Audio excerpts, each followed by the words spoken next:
Masakit po ito para sa mga magulang. Sobra po. Pinaaral po yung kanilang anak, pinalagaan hanggang sumalaki para matupad yung pangarap. At nag-participate, maging cheer dancer sa activities ng school, and then boom, sa isang iglap, nawasak po yung kanilang pangarap. Nasa comatose stage ngayon yung kanilang anak. Magandang hapon po muli sa inyo. Okay, yung anak niyo po ay cheer dancer, 18 years old. Paano po nangyaring aksidente? Pagtapos ng school nila, diretso po sila practice, 3 o'clock ng hapon. Nagpa-practice sila, 5:30 po na aksidente si Francesca. While practicing po? Yes po. Di bali po yung pagkakahagis nila kay Francesca, ayon sa nakita namin sa video, sobrang taas po. Tapos, umikot po siya ng 2 beses sa ere, ganun. Tapos nung pagbagsak niya, nasalo po yung paa. Okay. So may tagasalo naman na 3, isa sa paa sasalo, 2 sa gilid, isa sa likod. So, yun po yung pinagtataka namin na bakit ganun? Sinabi nila nasalo daw. Pero yung in-MRI po yung anak ko, fractured, tsaka tabingi po yung utak. Sobrang lakas nung pagkaka-impact sa cement, sa sahig. So, ibig sabihin, hindi nasalo. Parang ganun po nangyayari. Pwede makita yung video? Sige, tingnan natin yung video. Ito. Alright. Hinagis. Yun na po yun. Opo. Pwede natin makita ulit, slow motion natin. Okay, sige, hagis ulit. Yun. Yung paa nasalo doon, sir. Tapos yung paa. bumagsak. Meron ho bang professor, may teacher ho ba dyan? Yun po, ang teacher, nasa loob po siya ng office niya. Ay, mali. Dapat under the supervision of the teachers. Dapat yung PE teachers o kung sino man yung head ng subject na yan, di ba? PE yan, di ba? Yes po. O dapat nandoon. May Nakabantay matanda. siya po. Nakabantay dapat. Dapat pag may mga ganung practice, may nakabantay na mga first aid na anticipating na what happens if may nangyari na hindi ka nais-nais, magbibigay ng first aid. Yes po. Before po yan, 34 minutes, hindi pa po nangyayari yan. Bali po yung anak ko nauntog sa chest ng tagasalo. Dito po nauntog. Nakitang-kita po namin sa CCTV na nahilo yung anak ko, napaaray po. So bago pa niyan, nauntog na. Opo. Dapat pinay-stop na yun. Yun po yung inaano ko dapat po, chinek siya. Ang ginawa po, parang dead, matuloy pa rin po yung practice. Tapos ang pinansin nila, yung nagsalo. Tinuruan po nilang magsalo, pero yung anak ko, hindi po nila kinamusta. Walang teacher po doon. Wala po. Kung pinagpahinga po siya, baka hindi po nangyari yung aksidente po. Eliza Hibek, teacher and sports coordinator, Binyan City Senior High School. Ma'am Eliza, magandang hapon. Good afternoon po. Kayo po yung head. Bali po sir, ako po yung sports coordinator po na assign po sa sa Cheerdan. Tama.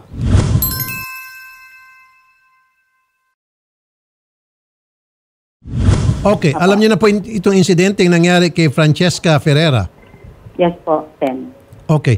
Nanduno ba kayo nung mangyaring Yes po. aksidente? Nandoon po ako. Wala po ako sa loob ng office kasi nasa hallway po ako, Sen. No, pero ibig sabihin, doon po mismo sa lugar na kung Sa saan. tapat po.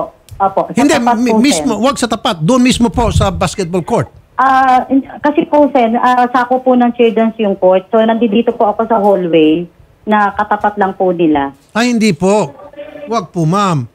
Dapat nandun kayo to supervise yung activities. Yes po. Hindi naman po, Sen, from time to time. Meron po kasi kaming may pag ganun pong actual na, bali po, hindi po ako hindi po from time to time na nadudod No, ma'am. na po ako No, sa ma'am. harapan.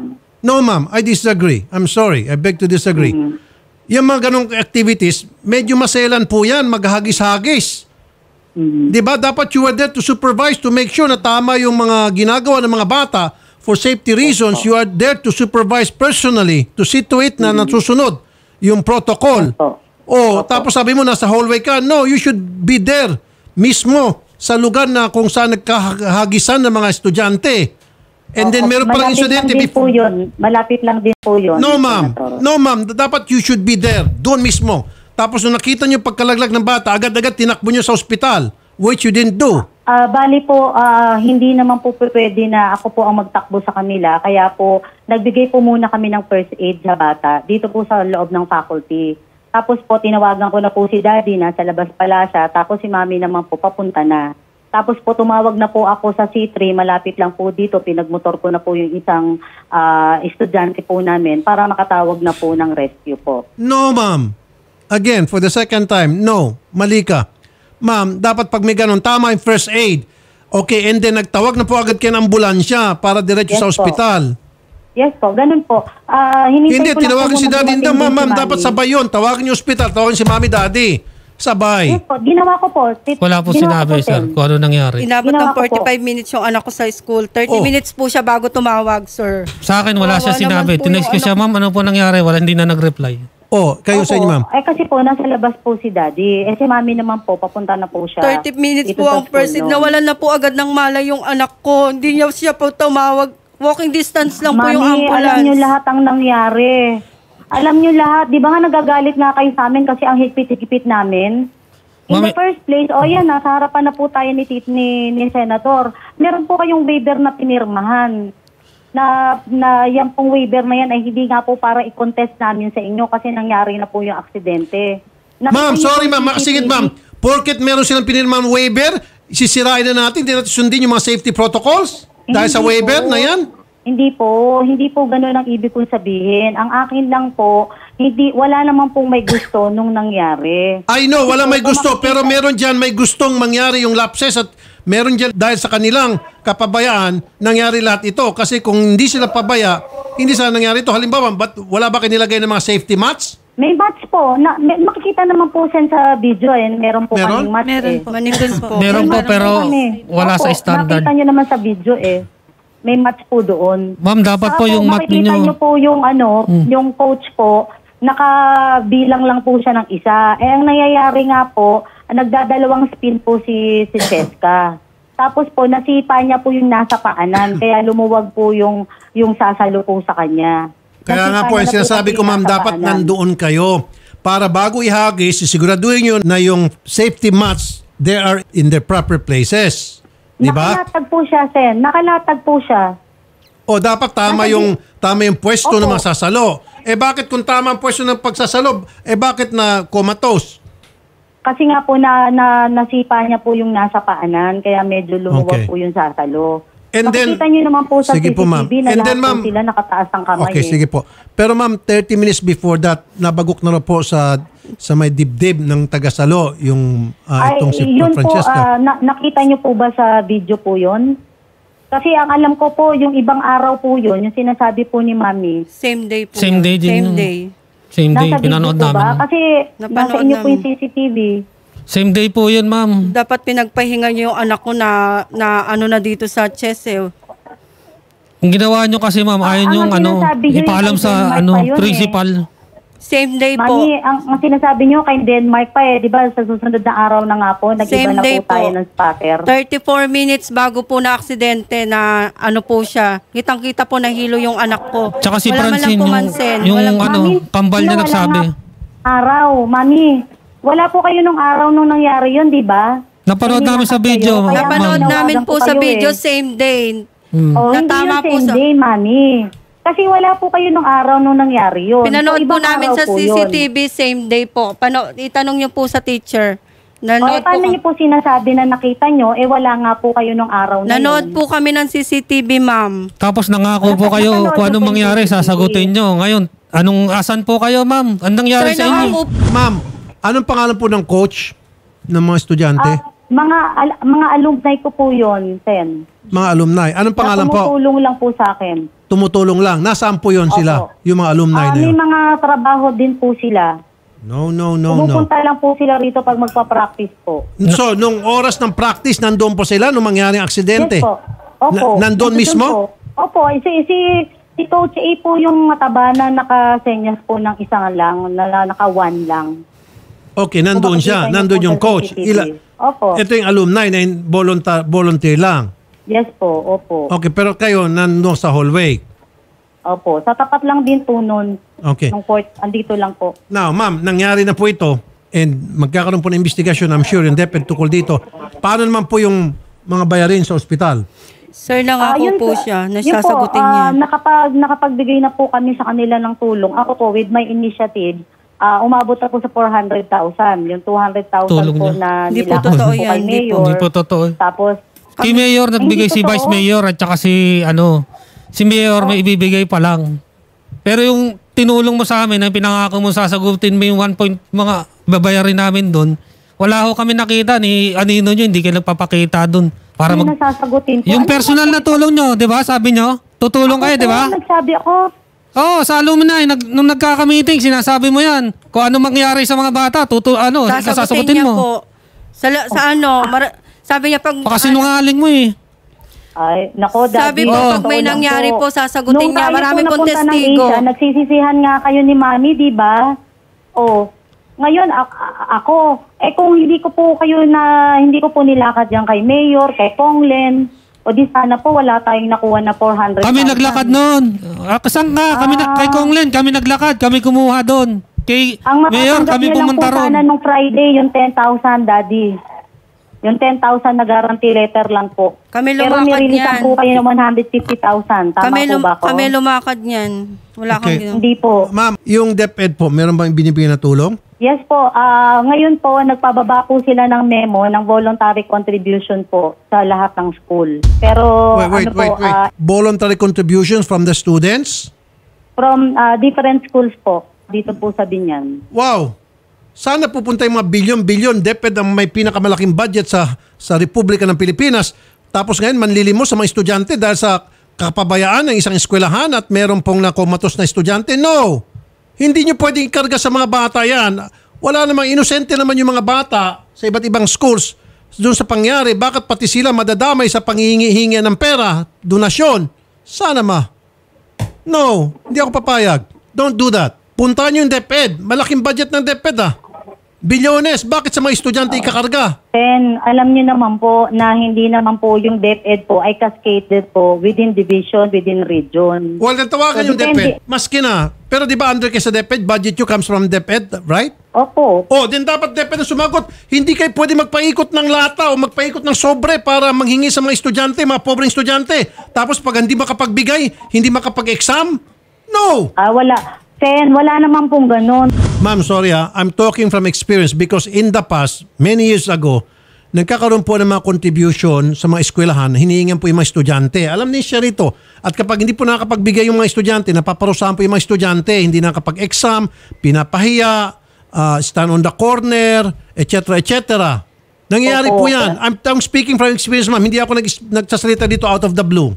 Opo. Pero sa amin naman po, Sen, hindi naman po ganun. Okay, mabuti Kasi naman. kami naman po ay willing naman din tumulong Mabuti po naman. sa Pero ma'am, kanila sabi mo kasi sa lahat ng mga eskwela naghihingi po kayo ng contribution. Wag. Ayun po ang ginawa ng division office po eh. Do not po ma'am. Go to DepEd. Alam niyo po yung mga estudyante Hindi ko po alam niyo. kung ano po ang kanilang... Well, then tawagan DepEd. Alam niyo po ma'am, ang mga estudyante sa mga public schools, ang mga magulang niyan, mahirap po. Kung private Ayun schools po, po yan, alam po papayag namin ako. yan. Kung yan po yung Ateneo, Lasal, no problem, UST. May pera mga yan. Ang O, amin lang assumption. naman po, Pero kung yung mga Sen, public school, ma'am, no. Public schools, no, don't. Hindi po ako sang-ayon dyan. Huwag ko kayo magpaikot ng envelope.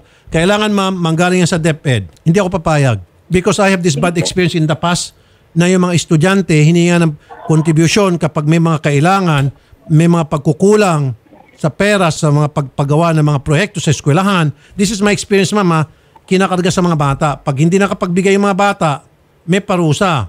Hindi ko naman sinasabi kayo po yan, ma'am. Opo, wala naman pong ganyan. Opo. Pero ang sinasabi ko po, in my experience in the past, and na-trauma na po ako doon. Kaya nga po, agad-agad ako nag-react nung sinabi niyo po, humingi ka ng voluntary contribution sa iba't ibang schools. No can do for me. Diba?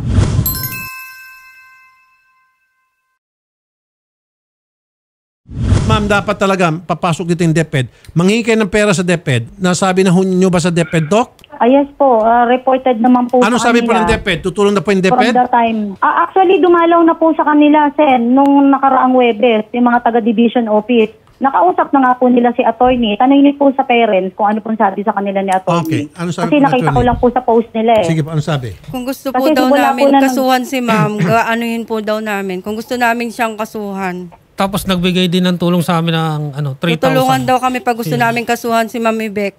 30 minutes, Ah, ma'am. Ang tagal yun niyo po po ang sabi isugot ni sa ang attorney. anak ko sa ospital. Ang lapit-lapit lang, walking distance. Nanay po ba kayo? 30 minutes inabot yung Mami, anak ko alam mo doon. yan sinasabi mo. Oo, alam mo namin. sinasabi Alam mo, Nag-seizure namin. yung anak ko, naiintindihan seizure. kita, pero wag niyo po akong sabihan ng ganyan dahil ever since na nag-start ang Children's, nandiyan ka lagi. Alam mo kung paano ang malasakit ko sa mga bata. Nandyan nga si Ngayon, ma'am, sasabihin kaya mo lang sa akin, Sabi ko nanay po, nung ako. araw nang wala si Shirley, doon nagkaletse-letse yung buhay ng bata. Hindi nyo kasi binantayan. Sir, ma'am, alam nyo, kung ako, ang tatanungin, kung ang ating pakay dito ay para makakuha po ng dagdag panggasto sa medical, pangailangan, dapat po DepEd, hindi po si ma'am. Okay? Kita mo ang ginawa ng DepEd, naghugas kamay, kasuhan nyo si ma'am, tutulong pa, nilaglag pa nilang teacher. Mali ng DepEd dito. Hindi sa pinapaboran ko si ma'am. I don't know her. Eliza Hebek, I don't know this teacher. But dito, nakita ko mali itong ginawa ng DepEd na naghugas kamay. Kumbaga, yung kanyang liig ang inilalagay sa putulan ng liig. Dapat DepEd ang sumalo dito kung tutuusin. Kumbaga, what I'm saying is, they were putting Miss Eliza Hebek's head on the chopping board, which is not good. It should not be the case. Dapat may pananagutan din ng DepEd dito. And I can see, in fairness naman dito kay Miss Eliza, may ginagawa naman po siya. May pananagutan din po siya rito, pero dapat mag-share ng pananagutan po dito yung DepEd para sa akin. Yung pagsabi ng DepEd, tutulungan namin kayo mag-idemanda si ma'am. Attorney Alberto Escobarte, shame on you. Siya ba yung nagsabi? Shame on you, Attorney Escobarte. Imbis na tulungan mo yung teacher mo, ilalaglag mo yung teacher mo, ipapakain mo sa leon teacher mo, Attorney Escobarte. Tawagan mo si Attorney Escobarte na to. What kind of a regional director is this? Hindi siya nakakatulong sa sama ng loob ng mga magulang. Lalo niyang pinainit ang ulo nitong mga magulang na ituturo yung teacher. Dapat dito take over in DepEd. Ma'am Eliza. Yes po, Sen. So yung DepEd, naghugas ng kamay at ang sinasabi pala, gusto ng DepEd ipakulong ka raw. Anong reaksyon mo? Hindi ko nga po alam yun, Sen, kasi nakita ko lang sa post po ni Mami. Kaya po nagtanong po ako sa bagong principal namin ngayon kasi si Ma'am Rowena Ramos po ay yung dati po namin principal. Sila po yung pumunta sa Asian Hospital. Kaya hindi ko po alam kung ano po yung nag-transpire na usapan doon. Ang akin lang po, saka lang po sila kumilos nung sinabi ko na nga po na yun nga po, plano na po nila na magpatulpo. Last Friday pa po yun, nung pumunta po sila sa Conglen's office. So ma'am, itigil mo na yung mga activities tungkol sa cheerleading, okay? I don't want to see that Pinahinto na po anymore. ng mayor. Stop na talaga. Opo. Hanggat hindi matapos ng investigasyon na ito, wala muna. Magkano po yung hospital bill? 1.7 million na po. Baka 1.8 na mami, tumagal na nung... Tapos wala pong tinutulong yung DepEd. Wala po sir eh. Problema na, meron 3,000 pero yung problema talaga namin sa ospital po talaga. 3,000 ang binigay ng DepEd. May 12,000 daddy. 12 ba yung binigay? Oo, yung... 12,000 ang binigay ng DepEd. Tsaka may yung sa mga teacher naghati 5,000 po. Putis na yun kung samantalang yung laptop, manumal yung laptop, daan-daan milyon, bilyones pang involved. Tapos ito, 12,000 na, merong nakumatos na estudyante. Nasira buhay namin. Nung nawala si Chessy Arts. YouTuber po kasi siya eh. Kumbaga nung pandemya, siya po yung tumutulong sa amin. Tapos, nung tinigil Kailan niya ba yung... nangyari po ito? March 2 po. March 2 po. Last year? Ngayon po. Pero po nangako si teacher na wala na pong masasaktan, sasagutin niya po.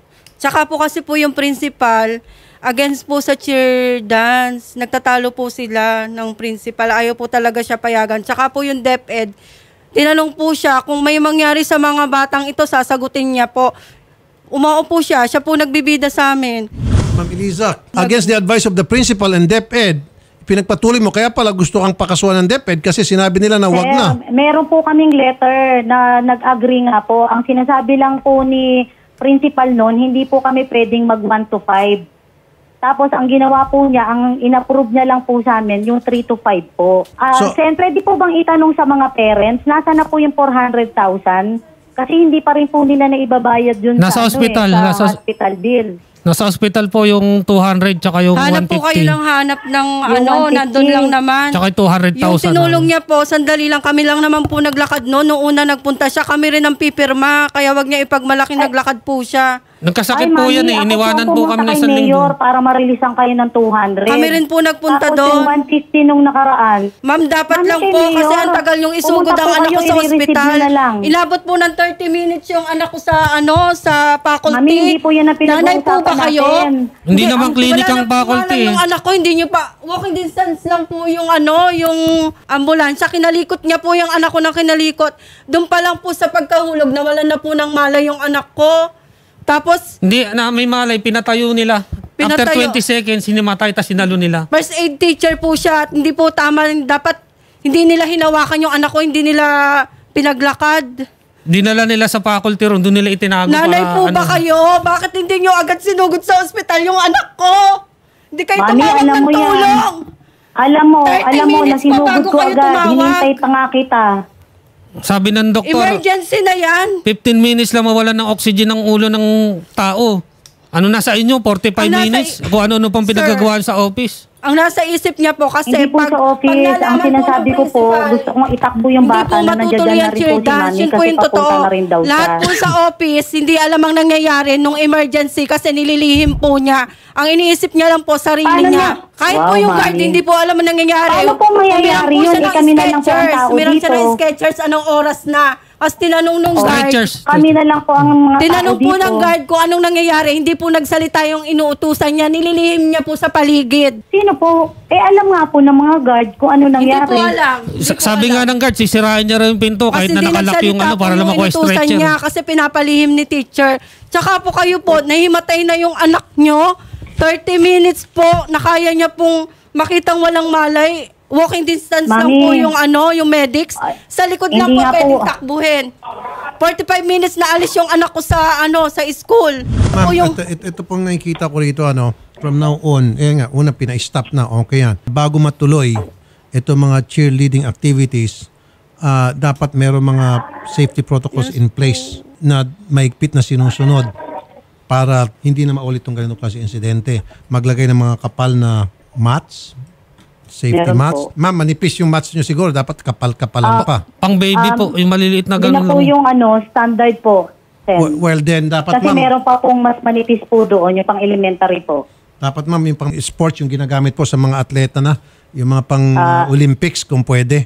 Attorney Mike po, spokesperson ng DepEd. Attorney Mike, magandang hapon. Yes, magandang hapon po, Senator Raffy. Magandang hapon po sa inyo. Opo, Attorney Mike, pwede ho bang paimbestigahan natin to nangyaring aksidente sa isang estudyante, Francesca Ferreira, sa Binyan City Senior High School. Comatose po siya ngayon. Very clear, meron po nangyaring kapabayaan dito. Of course, may problema dito yung teacher and sports coordinator na si Ma'am Eliza Hebeck. On the other hand, right now, first things first, kailangan din po siguro ng pera para sa pampagamot at hospitalization itong bata. Mukhang yung DepEd po ata nagugas kamay. Sir, pasensya na, Attorney Mike, mawalang galang na. Ang gustong nang mangyari doon ng DepEd, sabi, kasuhan nyo yan si Eliza Hebeck, tutulong kami. Pero sa pera, hugas kamay daw po yung DepEd. Is that true? Senator Raffy, I really apologize. No, this is the first time kasi I'm hearing about the incident. But right after this call, I will immediately call yung ating regional director ng Region 4A para malaman kung ano talaga itong nangyari dito sa insidente na to at kung meron ng investigasyon. Kasi kung nangyari na po ito, dapat na-imbestigahan na to. No? So I really want to get to the bottom of it po.